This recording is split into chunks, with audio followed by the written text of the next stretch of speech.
Hi all, this is Akhilnath. അപ്പോൾ ഇപ്പം നമ്മൾ റിയാക്ട് ചെയ്യാൻ പോകുന്നത് സതയം, ലാലേട്ടൻ്റെ സതയം ഫിലിമിൻ്റെ ക്ലൈമാക്സ് സീനാണ്. നമുക്കറിയാം, ഒരുപാട് അഭിനയം ലാലേട്ടൻ കാഴ്ചവെച്ചിട്ടുള്ള ഒരുപാട് സിനിമകളുണ്ട്. പക്ഷേ സതയത്തിലെ അഭിനയം നമ്മൾ ഞെട്ടിച്ച് കളഞ്ഞ ഒരു അഭിനയമാണ്. അതെല്ലാവർക്കും അറിയാവുന്നൊരു കാര്യം തന്നെയാണ്. അപ്പോൾ അതിൻ്റെ ക്ലൈമാക്സ് സീനിലാണ് ഏറ്റവും കൂടുതൽ ലാലേട്ടൻ്റെ ആക്ടിങ് സ്കില്ല് വന്നിരിക്കുന്നത്. നമ്മളെ ഞെട്ടിച്ചുകൊണ്ടുള്ളൊരു കഥാപാത്രം. ഒരു സൈക്കോ ആണോ അതോ ഒരു സിമ്പിളായിട്ടുള്ളൊരു മനുഷ്യനാണോ എന്ന് പോലും തിരിച്ചറിയാൻ പറ്റാതെ, അല്ലെങ്കിൽ ഒരു സാധാരണക്കാരനായ മനുഷ്യനാണോ തിരിച്ചറിയാൻ പറ്റാത്ത രീതിയിലുള്ള ഒരു അഭിനയം. അതാണ് ഞാൻ നേരത്തെ കണ്ട് ഞെട്ടിപ്പോയ ഒരു സീനാണിത്, സിനിമയാണിത്. അതിൻ്റെ ക്ലൈമാക്സ് സീൻ കണ്ട് ഒരുപാട് ഞെട്ടിത്തരിച്ചിട്ടുണ്ട്.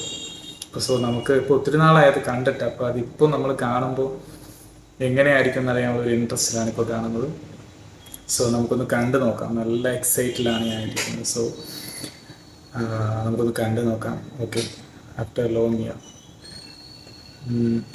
3, 2, 1.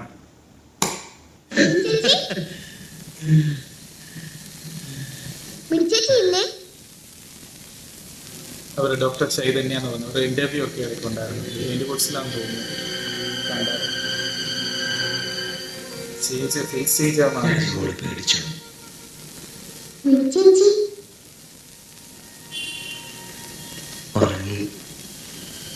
കഥ പറയണത് കേട്ട് കഥ കേട്ട് കഥ കേട്ട് കഥ കേട്ട്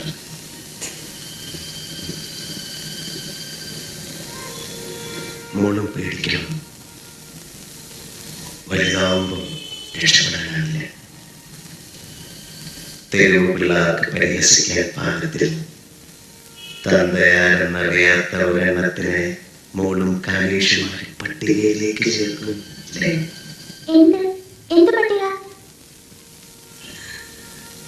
അത് വേറെ. മോൾക്ക് വേണ്ടത് കഥയോ പാട്ടും.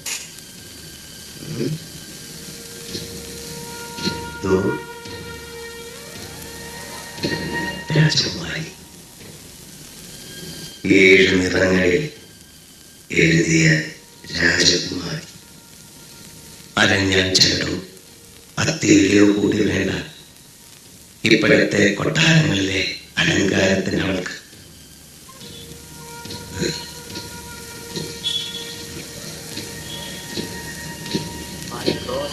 മോളുറങ്ങണം. പേടി കൂടാതെ ഉറങ്ങണം. ഞാൻ പാടില്ല.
ഫേസ് എക്സ്പ്രഷൻസ് കാര്യങ്ങൾ ഓരോ സമയത്ത് മാറി മാറി മാറി നിൽക്കുന്നുണ്ട്.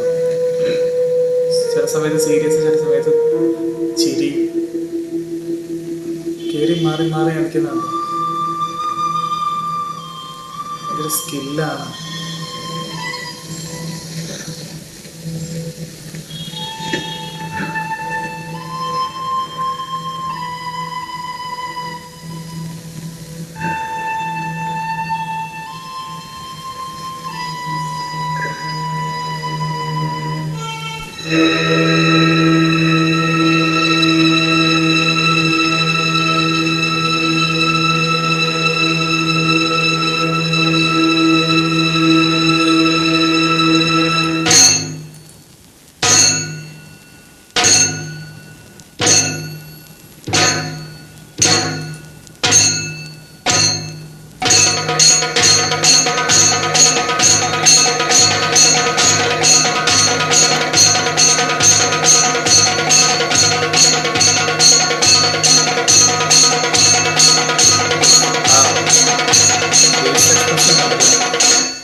അപ്പം അതായിരുന്നു സദയത്തിൻ്റെ ക്ലൈമാക്സ്.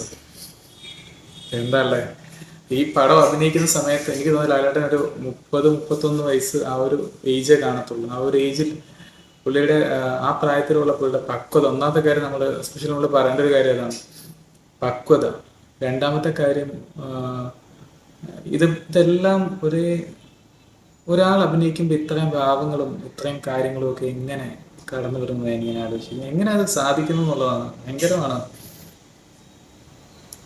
തമാശയ്ക്ക് തമാശ, അല്ലെങ്കിൽ സീരിയസ് ആകുമ്പോൾ സീരിയസ് ആകുന്നു.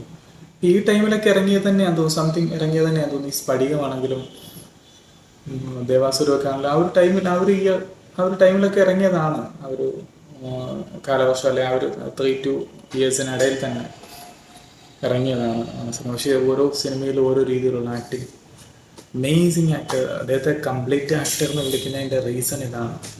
ഇപ്പോഴത്തെ ആൾക്കാർക്കാർക്കും അല്ലെങ്കിൽ കുട്ടികൾക്കാർക്കും അന്നത്തെ മോഹൻലാൽ ആരാണ്, മമ്മൂട്ടി ആരാണ് എന്നുള്ള കാര്യമൊന്നും അറിയില്ല. അദ്ദേഹം ശരിക്കും ഇവരുടെ പഴയ സിനിമകൾ കാണാത്തത് കൊണ്ടാണ് അതുകൊണ്ടാണ്. അതായത് എപ്പോഴും 2000-ന് താഴെയുള്ള സിനിമകൾ, അതായത് അതിന് മുമ്പുള്ള സിനിമകൾ, അതായത് 85-ന് ശേഷമുള്ളതും ആ ഒരു 15 വർഷ കാലഘട്ടത്തിനിടയിലാണ് ഇവർ ഏറ്റവും കൂടുതൽ സൂപ്പർ ഫിലിംസിൽ അഭിനയിച്ചിട്ടുള്ളത്.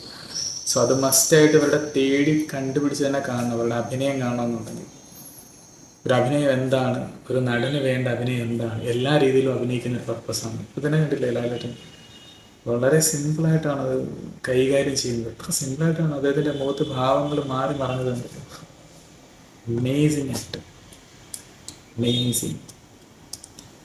സോ സദയം നിങ്ങളെപ്പോലെ തന്നെ എനിക്ക് ഒരുപാട് ഇഷ്ടപ്പെട്ട സിനിമയാണ്. സോ ഈ വീഡിയോ നിങ്ങൾക്ക് ഇഷ്ടപ്പെട്ടെങ്കിൽ do like, share and subscribe. Okay.